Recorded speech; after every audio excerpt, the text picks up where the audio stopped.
Another massacre. Let's settle this war in the old manner. Your best fighter against my best. And if my man wins? We'll leave Thessaly for good. Goliath!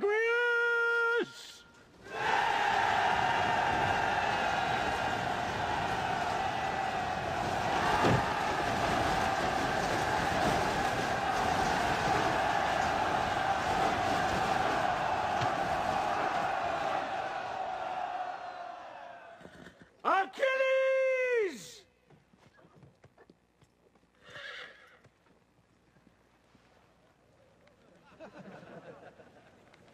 Boagrius has this effect on many heroes. Careful who you insult, old king. My king, Achilles is not with the army. Where is he? I sent a boy to look for him.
Is there no one else?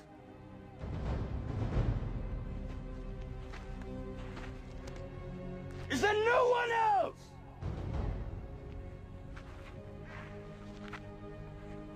Who are you, soldier?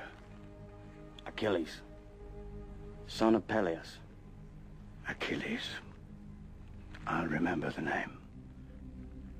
The ruler of Thessaly carries this scepter. Give it to your king. He's not my king.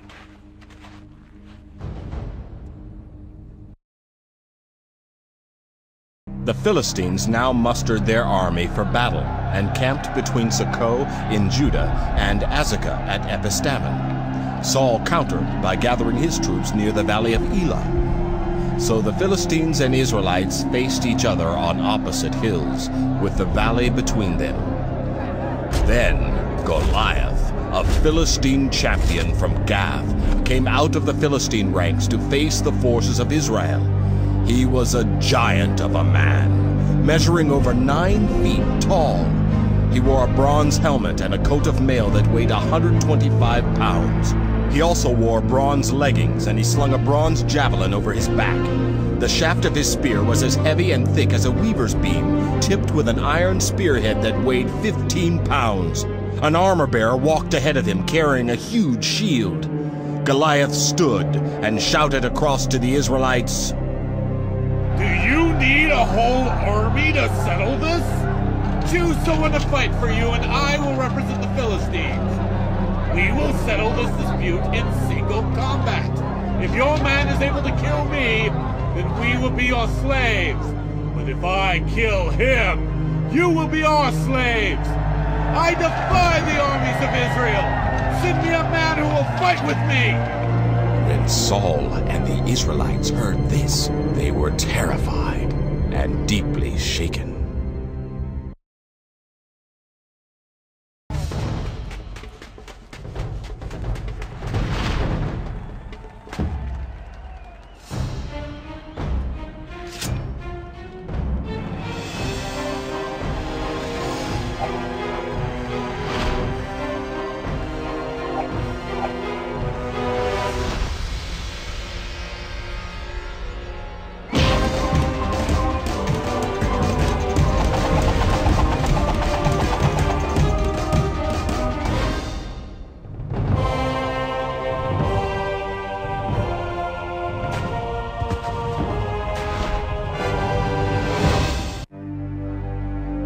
Then David's question was reported to King Saul, and the king sent for him. Don't worry about a thing. I'll go fight this Philistine. Don't be ridiculous. There's no way you can go against this Philistine. You are only a boy, and he has been in the army since he was a boy. But David persisted. I have been taking care of my father's sheep. When a lion or a bear comes to steal a lamb from the flock, I go after it with a club and take the lamb from its mouth. If the animal turns on me, I catch it by the jaw and club it to death. I have done this to both lions and bears, and I'll do it to this pagan Philistine too, for he has defied the armies of the living God. The Lord who saved me from the claws of the lion and the bear will save me from this Philistine. Saul finally consented. All right. Go ahead. And may the Lord be with you. Then Saul gave David his own armor, a bronze helmet and a coat of mail. David put it on, strapped the sword over it, and took a step or two to see what it was like, for he had never worn such things before. I can't go in these. I'm not used to them. So he took them off again. He picked up 5 smooth stones from a stream and put them in his shepherd's bag. Then, armed only with his shepherd's staff and sling, he started across to fight Goliath. Goliath walked out toward David with his shield-bearer ahead of him, sneering in contempt at this ruddy-faced boy. Am I a dog that you come at me with a stick? And he cursed David by the names of his gods. Come over here, and I'll give your flesh to the birds and wild animals.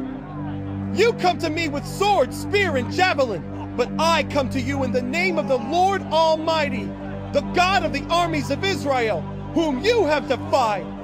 Today, the Lord will conquer you, and I will kill you and cut off your head. And then I will give the dead bodies of your men to the birds and wild animals, and the whole world will know that there is a God in Israel. And everyone will know that the Lord does not need weapons to rescue his people. It is his battle, not ours. The Lord will give you to us. As Goliath moved closer to attack, David quickly ran out to meet him. Reaching into his shepherd's bag and taking out a stone, he hurled it from his sling and hit the Philistine in the forehead. The stone sank in, and Goliath stumbled and fell face downward to the ground. So David triumphed over the Philistine giant with only a stone and sling. And since he had no sword, he ran over and pulled Goliath's sword from its sheath. David used it to kill the giant and cut off his head.